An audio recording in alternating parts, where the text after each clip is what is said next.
भाटिया आश्रम में अध्ययन कर रहे मेरे छोटे भाई बहनों, प्रतियोगी विद्यार्थियों और ऑनलाइन माध्यम से हमसे संवाद कर रहे सभी साथियों। कोरोना का समय पूरे देश, प्रदेश और पूरे विश्व के लिए एक संकट का समय है, किंतु जैसा माननीय प्रधानमंत्री महोदय ने कहा कि इस संकट को हमें एक चुनौती के रूप में लेते हुए इसे अवसर के रूप में तब्दील करना है। तो ये जो समय है हमारे लिए बोनस का समय है। बोनस का प्रयोग हमेशा हम अपनी इच्छाओं की पूर्ति के लिए करते हैं। वो इच्छाएं जो दबी रह गई थी, वो काम जो हम कर नहीं सके थे, क्योंकि पूरी दुनिया के लिए 4 या 5 महीने आगे खिसक चुके हैं, चाहे अर्थव्यवस्था का क्षेत्र हो, राजनीति का क्षेत्र हो या अन्य कोई सामाजिक क्षेत्र हो, क्योंकि सामाजिक ताना बाना भी अभी ये कहता है कि एक दूसरे से मिले नहीं। इसीलिए मैं आपको कहना चाहूँगा कि जो आप में कमियां थी या जो विषय आपके कमजोर थे या आपकी कोई क्षमता या एप्टीट्यूड जो सिविल सर्वेंट बनने के लिए जरूरी था वो आप में नहीं था, उसके ऊपर आप काम कर सकते हैं। ऑनलाइन मटेरियल खूब उपलब्ध है, उसके ऊपर आप काम करिए। आप वो बारीकियां सीखिए जिससे छोटी चीज पर काम करके सफलता पाई जा सकती है।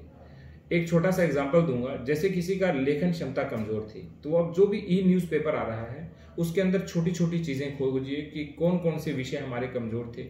किन किन शब्दों को, किन किन पंक्तियों को खोज करके हम अपनी मुख्य परीक्षा में या इंटरव्यू में प्रयोग कर सकते हैं। तो इन सब चीजों पर यदि काम करेंगे तो जो हमारी कमियां थी वो धीरे धीरे हमारी खूबियों में, हमारी मजबूतियों में तब्दील हो जाएंगी। इसके साथ साथ भाटिया सर ने कुछ गुरु मंत्र दिए हुए हैं, जैसे स्वाध्याय करना, आत्मचिंतन करना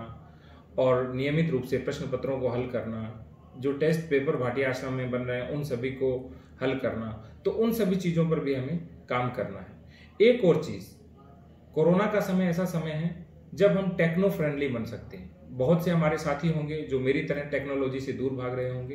किंतु ये समय ऐसा है कि हम टेक्नो फ्रेंडली बने, क्योंकि तकनीकी यदि हमें पास है तो हम दुनिया के साथ दौड़ सकते हैं, और जो तकनीकी में पीछे है वो इस दुनिया में भी पीछे रह जाएगा। तो टेक्नो फ्रेंडली बनते हुए जितने भी टेक्निकल प्लेटफॉर्म हैं, चाहे भाटिया आश्रम का ऑनलाइन प्लेटफॉर्म है या अदर जो भी प्लेटफॉर्म है, वहां से ज़्यादा आप नॉलेज ग्रैस्प करने की कोशिश कीजिए, उसका आत्मचिंतन कीजिए, ताकि मुख्य परीक्षा के अंदर उसे लिखने में भी सहायता मिले। एक और चीज़, विविध भारत के नाम से मेरा एक यूट्यूब लिंक है, क्योंकि मैं विविध भारत उत्तिष्ठ भारत के नाम से लिखता हूँ, और विविध भारत डॉक्टर राजेंद्र पेंसिया के ऊपर मैं सामान्य रूप से प्रशासन में जो नवाचार हो रहे हैं या कुछ नई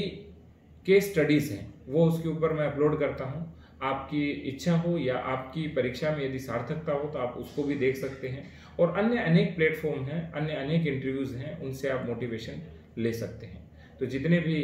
आश्रम के हमारे भाई बहन या अन्य सभी छोटे भाई बहन जो इसको देख रहे हैं, उन सभी को बहुत बहुत शुभकामनाएं कि वो जल्दी से सिविल सर्वेंट बने, और जिस तरह से सरकार ने पुरजोर तरीके से इस संकट काल में अपने आप को साबित किया है, उस तरह से भविष्य में भी आप अपने आप को प्रूव करें कि जो सरकारी सेवक होता है वो रियल में सेवक होता है, क्योंकि हम नौकरी नहीं करते, सेवा करते हैं। शुभकामनाएं।